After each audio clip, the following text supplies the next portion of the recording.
Приветствую всех телезрителей и радиослушателей. В эфире программа «Конституция. Мы». Вчера, 3 декабря, по всей нашей стране отмечался День юриста. 12 декабря мы будем отмечать День Конституции Российской Федерации, поэтому мы решили сегодня в рамках нашей передачи обсудить тему «Роль юридического сообщества в развитии государства и общества». В эфире автор и ведущий данной программы, председатель Якутского регионального отделения Ассоциации юристов России, доктор юридических наук, профессор Александр Кинкемен. Сегодня мы пригласили в нашу студию заместителя председателя Государственного комитета юстиции нашей республики Алию Валерьевну Скрябину. Алия Валерьевна, приветствую вас. Добрый вечер. Ну, давайте, у нас происходит много разных событий, в том числе с 1 по 3 декабря у нас прошел 5-й юбилейный съезд юристов Якутии. Это очень значимое событие. Хотел бы отметить, что у нас Государственный комитет юстиции, который начал работать с 2024 года, проводит комплексную работу. И я бы с этой точки зрения, конечно, хотел бы поблагодарить вас за то, что вы согласились прийти в эту студию. Ну и начнем с того, что вот как Конституция России, Конституция Республики дает возможность каждому человеку развиваться, добиваться своих целей и задач. Вот интересно было бы узнать и телезрителям, и радиослушателям, где вы родились, какую школу закончили, где вы получили юридическое образование, какой у вас послужной список. Спасибо. Добрый вечер. Я родилась и выросла в селе Чуя Мегина Кангаласского улуса. Там же я окончила 9 класс в Чуинской школе. Потом я переехала в город Якутск и окончила школу номер 2 города Якутска. В 1999 году, получается, я поступила по линии департамента по подготовке и расстановке кадров республики в Государственный университет по землеустройству. Да, это в Москве, один из старейших вузов нашей страны. Ему больше 250 лет. Значит, юридический факультет окончила. По окончании вернулась в свою родную Якутию и начала свою трудовую деятельность с тогда еще ГУП Сахани Гипразим. Да? Ну и, соответственно, я вот была первым, единственным юристом данной компании. Мы как раз провели акционирование, приватизировали данное учреждение. Значит, и с 2010 года я уже поступила на государственную гражданскую службу. Работала в Министерстве экономического развития республики, Министерстве промышленности. И с 2014 года я устроилась на работу в администрацию главы и правительства. Там я работала в секретариате заместителя председателя правительства республики Алексея Прокопьевича Дичковского, а затем у Балабкиной Ольги Валерьевны. Я в ее команде работала уже более 6 лет. И в феврале 2024 года указом главы республики была назначена на должность заместителя председателя Государственного комитета юстиции. Но это делает вам честь, потому что вот по линии департамента, которым руководил Матвей Васильевич Мучин, ну, есть определенные, значит, моменты, когда вот выпускники оставались там в центре, в Москве, в Питере, там некоторые даже за границей. А вы как патриот приехали и столько много отработали, а сейчас у вас уже другой этап жизненный, вы один из руководителей Госкомюста. Чем занимается Госкомюст именно в той части, какие вопросы вы курируете? Какие направления работы? Ну, вообще принятие решения о создании Госкомюстиции было вызвано, да, требованием нашего времени, необходимостью, значит, координации работы в сфере юстиции, в сфере деятельности по направлению профилактика правонарушений в Республике Саха-Якутия. Ну, я, соответственно, курирую 3 отдела. Это у меня отдел правовой экспертизы и мониторинга законодательства, отдел по профилактике правонарушений и мобилизационной подготовки, и также я курирую аппарат по обеспечению деятельности Республиканской комиссии по делам несовершеннолетних. Если коротко рассказать конкретно, чем мы занимаемся, да, ну, одно из важнейших направлений – это мониторинг законодательства. То есть мы обеспечиваем координацию всех исполнительных органов госвласти, чтобы они своевременно приводили в соответствие республиканское законодательство федеральному. Да? Значит, у меня этот же отдел осуществляет регистрацию, ведет регистр муниципальных нормативных правовых актов. Мы работаем со всеми 445 муниципальными образованиями республики. Они все свои акты направляют нам для государственной регистрации. Также, значит, мы обеспечиваем реализацию на территории республики федерального закона о бесплатной юридической помощи. Тоже координируем деятельность участников государственной системы по БЮП. Так, у нас при Госкомюстиции работает методический совет по местному самоуправлению, да, и мы в рамках работы данного методсовета утверждаем типовые муниципальные нормативные правовые акты, ну, в общем, всячески оказываем методологическую помощь нашим муниципальным образованиям. Так, еще одним из очень важных направлений деятельности нашего комитета это реализация на территории республики государственной политики по профилактике правонарушений. Да? У нас есть государственная программа профилактика правонарушений, в рамках которого мы реализуем мероприятия и упор делаем в основном исходя из ситуации по преступности, да? И проводим именно профилактируем те правонарушения, преступления, которые у нас высвечивают красным, можно так сказать.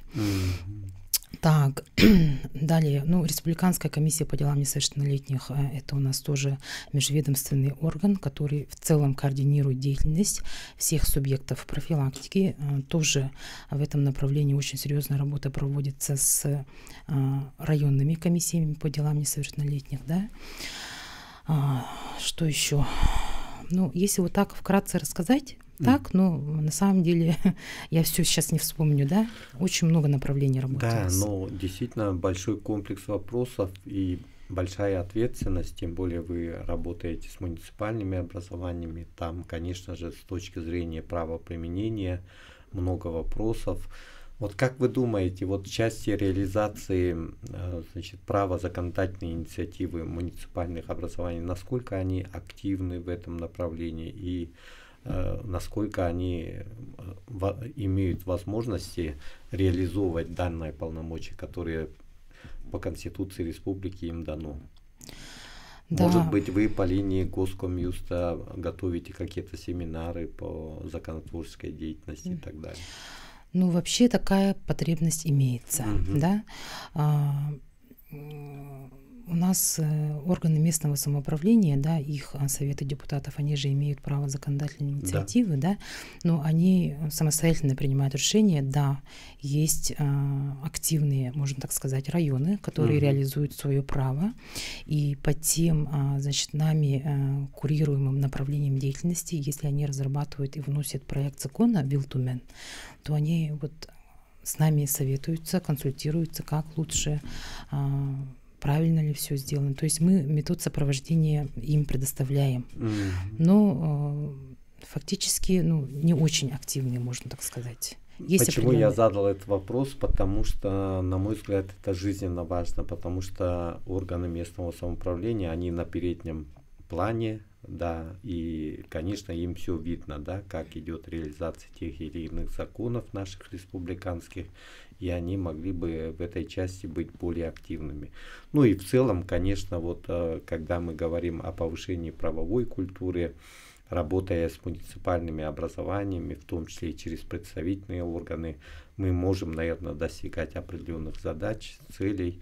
Ну вот, если говорить о том, что мы начали с того, что День юриста вчера отмечали, да, мы провели съезд 5-й юбилейный. Конечно же, вот пользуясь случаем, я хотел бы, значит, поздравить всех представителей юридической профессии с нашим профессиональным праздником. В первую очередь ветеранов юстиции, да, потому что это очень такая когорта людей, беззаветно преданных закону, которые посвятили всю свою жизнь вот для того, чтобы наши законы реализовывались в жизнь, том числе служили в правоохранительных органах, в органах прокуратуры, в судебной системе.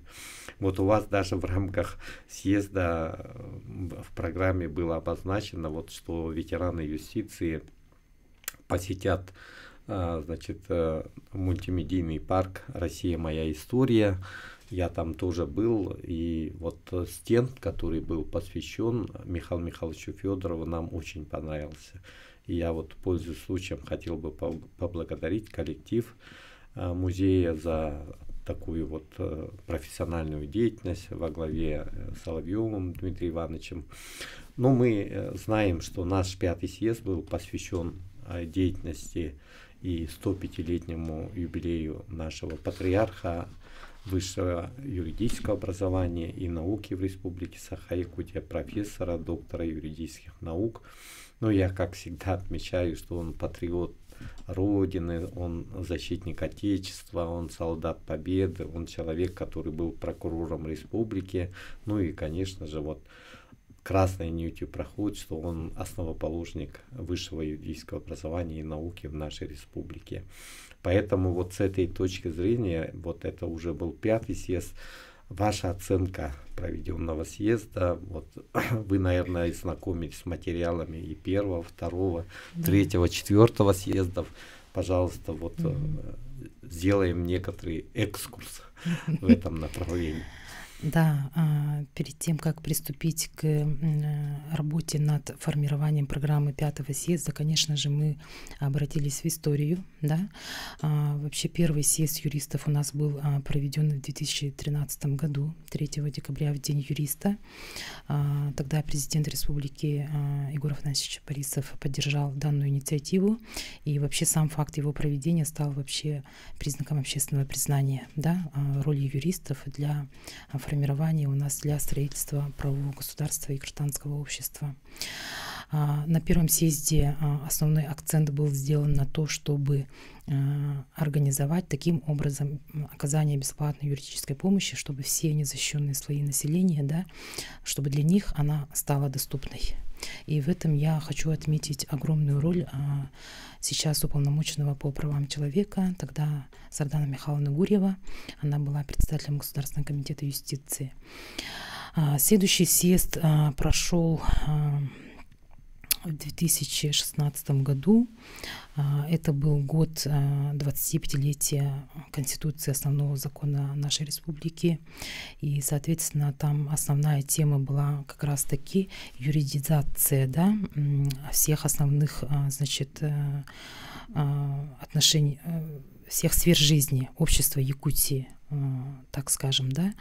3-й съезд в 2019 году проводился, он был более такой технологичный, век в цифровую эпоху, юридическая наука, вообще профессия юриста, она должна была адаптироваться, да, к требованиям нового времени. И предыдущий съезд, 4-й, он в 2022 году проводился, и темой данного съезда была духовно-нравственные ценности, как твердая основа, на котором строилась вообще да, государственность у нас в Якутии. И, как вы уже отметили, в этом году мы юбилейный 5-й съезд провели под эгидой 105-летия Михаила Михайловича Федорова. Соответственно, мы в рамках съезда предусмотрели на базе университета, проводился круглый стол, посвященный вот как раз-таки высшему юридическому образованию в Якутии. Да, безусловно, вот роль личности, она очень важная. Вот мы по итогам проведения мероприятий столетия Михаила Михайловича Федорова собрали общие материалы и издали вот такую прекрасную книгу. Называется, в серии «Выдающиеся люди республики», и предваряет эту книгу обращение главы республики Саха-Якутия Айсена Сергеевича Николаева, который очень высоко оценил жизнь и деятельность нашего Михаила Михайловича Федорова. Я бы хотел отметить, что он человек, который первым протарил дорожку в Институт государства и права Российской академии наук, тогда это еще Академия наук СССР. И вот мы в 2022 году в стенах Института государства и права Российской академии наук провели научный форум на тему «Роль Республики Саха-Якутия в развитии российской федеративной государственности, да. То есть это очень важно, потому что для нас стоит большая задача укрепления единства России. Значит, мы, как Республика Саха-Якутия, являемся одними из флагманов. И с этой точки зрения я хотел бы отметить, что мы сегодня передаем определенные знания относительно личности Михаила Михайловича Федорова и проводили конкурс студенческих эссе на тему жизнедеятельность Михаила Михайловича Федорова. И вот 15 лучших сочинений мы внесли в данный сборник. И вчера вот при вашей поддержке мы подвели итоги, вручили награды. Надежда Уварова, студентка юридического факультета, стала победительницей этого конкурса. Ну и, конечно, мы благодарны всем нашим студентам за активное участие в этом конкурсе. И мы поняли, да, вот по их сочинениям, насколько они изучают глубоко жизнедеятельность. Там есть различные направления. Научное наследие Михаила Михайловича Федорова. Даже есть работы, которые касаются его семьи, его работы в качестве прокурора, его работа по реабилитации незаконно осужденных наших лидеров творческой интеллигенции, да, его работа по созданию законодательной и нормативно-правовой базы развития государственности нашей республики. То есть мы в рамках съезда вместе с вами были едины, да. Ну и вы упомянули насчет круглого стола, который прошел вчера в стенах нашего федерального университета. Там были представлены тоже очень хорошие, солидные доклады. Модератором выступал Петр Васильевич Гоголев, председатель Конституционного совета, который непосредственно был учеником Михаила Михайловича Федорова. Ну и там были участники со всей России, и состоялся очень хороший, заинтересованный разговор. Вот как вы думаете, в чем отличие пятого съезда от предыдущих? Мы решили, что нам нужно идти в ногу со временем, поэтому мы формат несколько изменили, да, можно сказать, так актуализировали, да. То есть, если раньше съезд, панельные сессии проводились и в театре подводили итоги, да, большое общественное торжественное заседание состоялось, да, то в этом году мы решили, значит, в зале Республики в Доме правительства номер 1 провести торжественное открытие съезда с приглашением всех почетных гостей, наших ветеранов юстиции, представителей территориальных органов, федеральных органов государственной власти. Значит, далее у нас, как вы уже упомянули, была отдельная программа для ветеранов юстиции с экскурсией в музей «Россия. Моя история». Далее в течение 2 дней мы проводили панельные сессии. Всего работали 11 площадок. Очень насыщенная программа была. И мы вчера, в День юриста, провели, значит, правовой квиз, интеллектуальную игру, да. Подали заявки 11 команд, были представители прокуратуры республики, управления Минюста России по республике, да, и так далее. В общем, 11 команд, была очень интересная игра. И в конце, для того, чтобы почувствовать этот праздник, мы провели более такой, молодежный такой, с молодежной программой, концертную программу, но с торжественной частью. У нас Ольга Валерьевна Балабкина выступала, поздравляла всех юристов. Ваше было выступление с вручением, да, дипломов Ассоциации юристов России и подведением итогов конкурса эссе. Таким образом, у нас в этом году, то есть 5-й съезд, он, скорее всего, отличился насыщенностью программы и теми нововведениями, про которые я рассказала. Да, действительно, я думаю, что участники съезда, там были представлены представители и муниципальных образований нашей республики, они подходили, говорили, что получили много полезной информации, уезжаем вдохновленными, для нас это бальзам на душу, как говорится, и мы призываем, конечно же, чтобы в муниципальных образованиях работа была активной, в части правового просвещения, в части оказания бесплатной юридической помощи. Мы сейчас прерываемся на паузу И хотел бы отметить, что у нас в студии режиссеры Мария Новгородова и Николай Слепцов, Айдын, помогают в нашей работе. Будьте с нами, во второй части мы... Еще раз приветствую уважаемых телезрителей и радиослушателей. В студии Александр Кимкимен, председатель Якутского регионального отделения Ассоциации юристов России. Сегодня в рамках нашей передачи в программе «Конституции» мы рассуждаем на тему «Роль юридического сообщества в развитии государства и общества». И речь у нас идет об итогах 5-го съезда юристов Якутии. Ну, у нас в гостях заместитель председателя Государственного комитета юстиции нашей республики Алия Валерьевна Скрябина. Вот, Алия Валерьевна, вот скажите, пожалуйста, в рамках панельных дискуссий какие вопросы обсуждались, на что обращали внимание делегаты съезда? При формировании программы съезда мы панельные сессии планировали с учетом актуальности тем. Да? То есть те вопросы, которые у нас сегодня в повестке дня, мы и все, значит, постарались включить в программу. И вот 11 всего площадок было. Я могу вот начать уже с первой, да?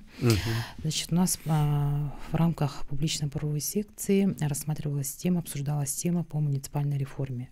Вы все уже знаете, что вступил в силу новый федеральный закон 33 ФЗ в органах местного самоуправления в единой системе публичной власти. И как раз вот буквально на прошлой неделе в Вилтумене принят в первом чтении закон республики о местном самоуправлении в республике Саха-Якутия.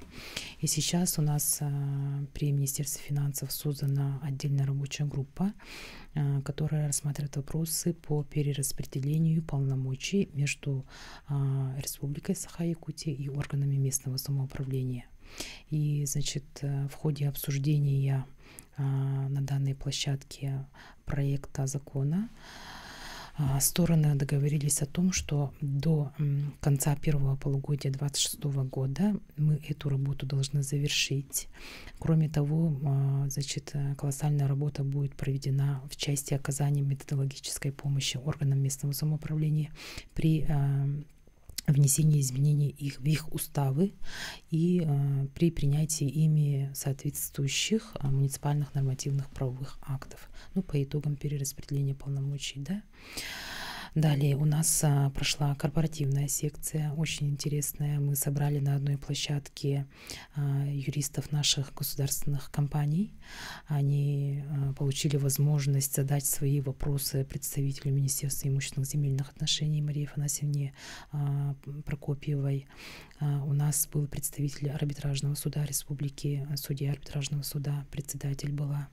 Они тоже отвечали на актуальные, волнующие юристов, корпоративных юристов вопросы. И Ушницкий Рум Румович также читал свой доклад по представительству в судах корпораций, интересов корпораций. Очень интересная была площадка.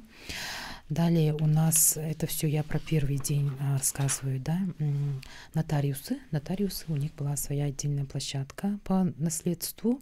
Они там тоже обсуждали предстоящие изменения, да, в законодательстве о нотариальной деятельности.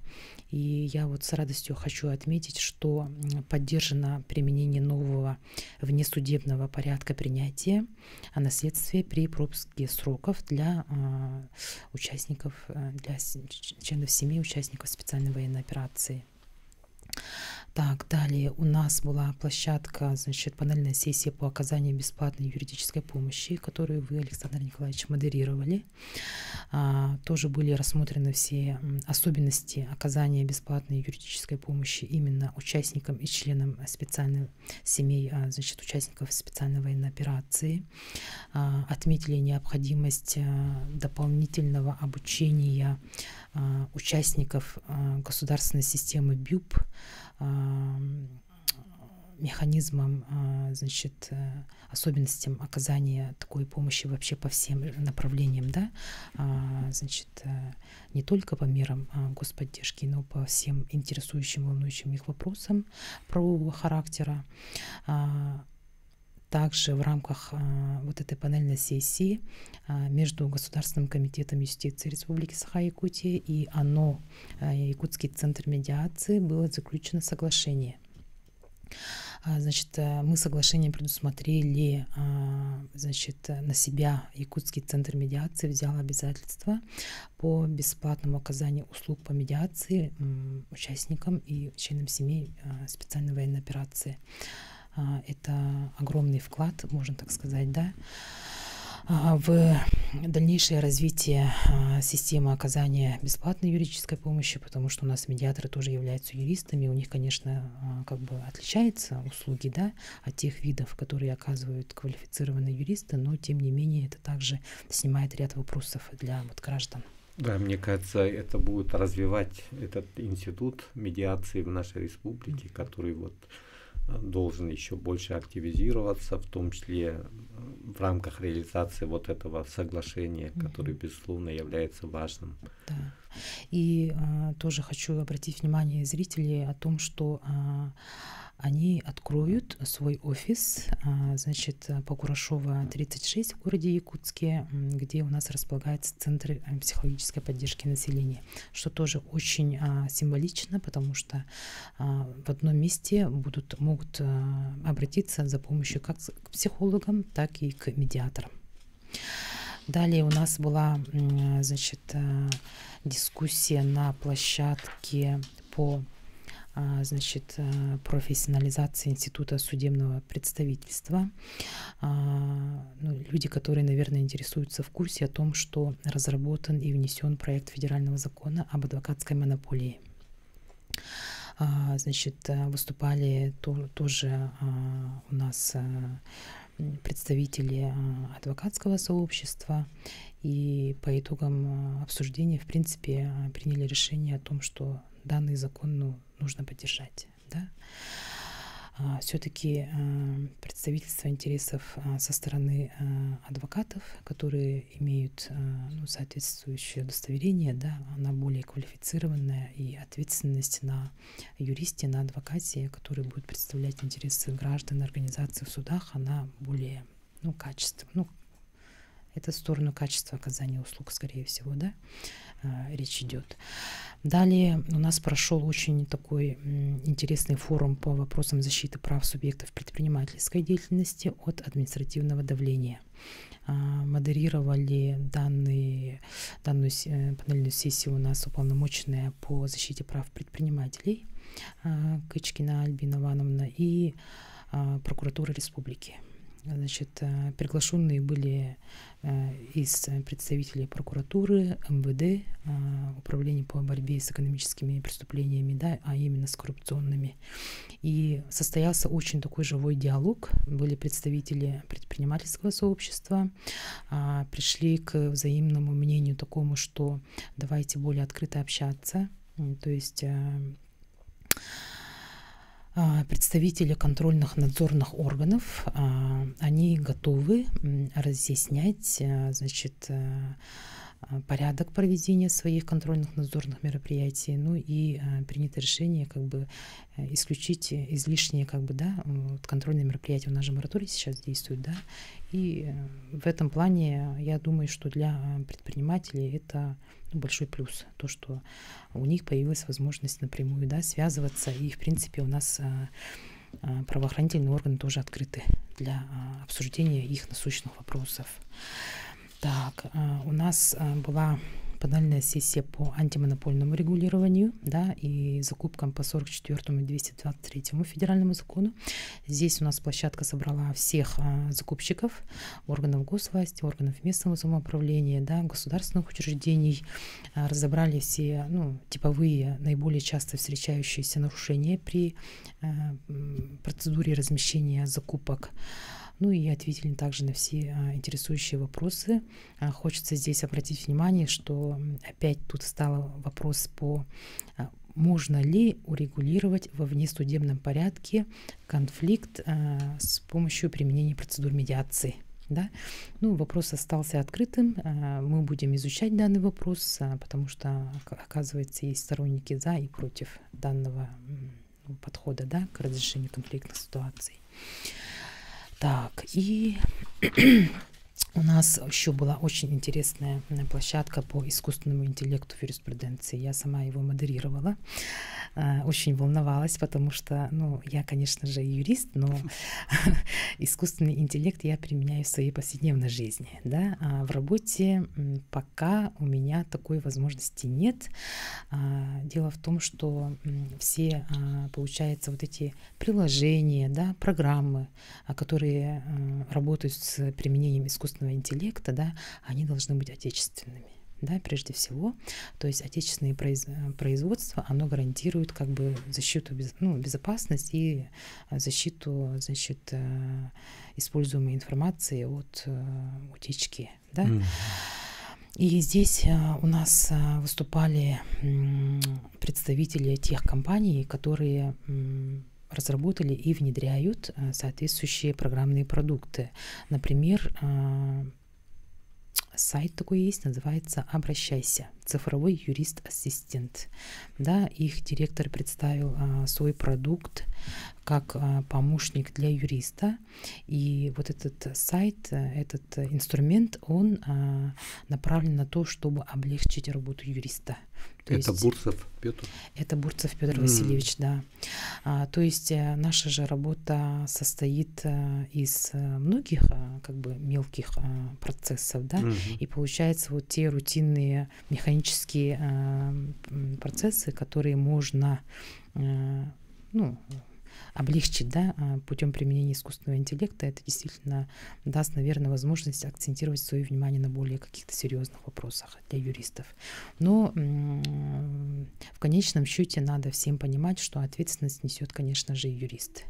Это всего лишь инструмент искусственного интеллекта.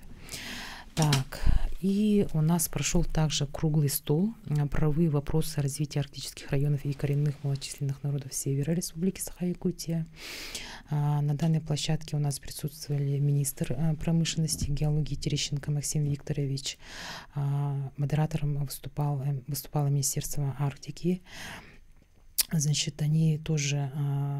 Самый основной вопрос, который волнует, да, на сегодня жителей, представителей коренных малочисленных народов Севера, это при промышленном освоении территории, значит, нарушаются права при ведении традиционной хозяйственной деятельности.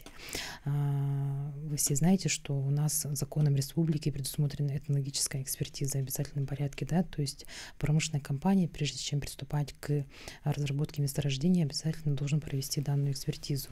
Но, к сожалению, у нас не все как бы промышленные компании соблюдают. У нас даже предусмотрена Кодексом об административных правонарушениях республики ответственность, да, за такое нарушение.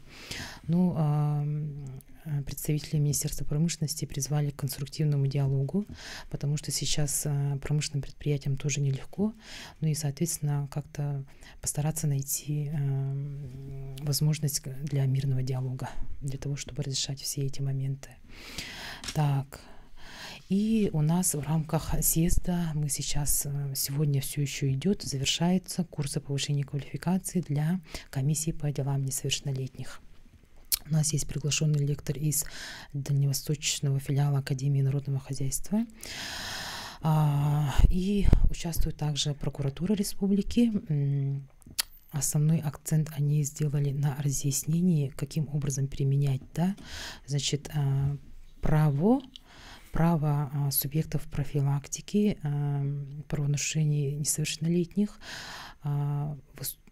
обращаться в суд с иском о возмещении компенсации морального, материального ущерба несовершеннолетним, в отношении которых совершаются правонарушения. И по применению статьи 2.1 нашего Республиканского кодекса за правонарушение, которое заключается в неисполнении постановлений и представлений Республиканской комиссии и Улусной комиссии по делам несовершеннолетних. Ну, вкратце, если рассказать, то такие вопросы у нас обсуждались. Да, к сожалению, вот время нашей передачи ограниченное, поэтому вот декабрь — это месяц, завершающий год. Хотелось бы, наверное, рассмотреть ваши планы, может быть, вы сможете их озвучить, возможно, вы расскажете о каких-то дополнительных мерах по правовому просвещению. У нас вот буквально остается 3 минуты. Да, в следующем году мы хотим, вот сейчас мы уже приступили к разработке план мероприятий по правовому просвещению населения. Да? Если мы в 2024 и в этом году проводили мероприятия по правовому просвещению в рамках организации акций по бесплатной юридической помощи населению, а они у нас переурочены как раз-таки к российским и республиканским мероприятиям, там День защиты детей, День защиты, День семьи, любви и верности, значит, День пожилых, там, да, 9 мая мы проводили для участников специальной военной операции, то в следующем году мы хотим к этому вопросу подойти уже более как бы серьезно, более, как сказать, системно, тогда скажем. Также мы в следующем году у нас уже заработает горячая линия для органов местного самоуправления, у которых будут возникать вопросы при реализации 33-го федерального закона. На портале One Click Якутия у нас сейчас РЦИТ дорабатывает данный модуль. Модуль появится для муниципальных служащих, которые смогут обратиться со своими вопросами именно по 33-му федеральному закону, и по отраслевому признаку мы их распределяем между ответственными среди органов госвласти, и юристы будут давать ответы на их вопросы. Это тоже вот очень такая серьезная и важная наша миссия в следующем году. Нам нужно вместе своевременно привести всю нормативную правовую базу требованиям нового федерального закона. Вот. Ну и в следующем году у нас по линии по профилактике правонарушений ожидается ввод в действие в поселке Йенгра Нерюнгринского района поста полиции, которые мы построили за счет средств нашей госпрограммы «Профилактика правонарушений». Это антитеррористическая безопасность нашей республики, это точка входа, и там будут сконцентрированы представители различных структурных подразделений МВД по республике Саха-Якутия. Ну, пока такие планы. Ну, замечательные планы. Я бы хотел вас поблагодарить за то, что вы пришли к нам в студию, рассказали, чем занимается Госкомюс. Действительно, очень важная структура. И то, что вы рассказали об итогах 5-го юбилейного съезда юристов нашей республики, да, который прошел вот при таком активном участии многочисленных делегатов, в том числе представляющих наше муниципальное образование. Вот вы сказали, на 11 площадках шла дискуссия по самым злободневным вопросам юридической практики. И, конечно, я хочу пожелать всем вам дальнейших успехов, потому что действительно каждый понимает, что применение закона это важно, и когда мы дружим с законом, мы будем успешными. Всем желаю успехов и поздравляю с наступающим Днем Конституции и с наступающим Новым годом. Будьте успешны!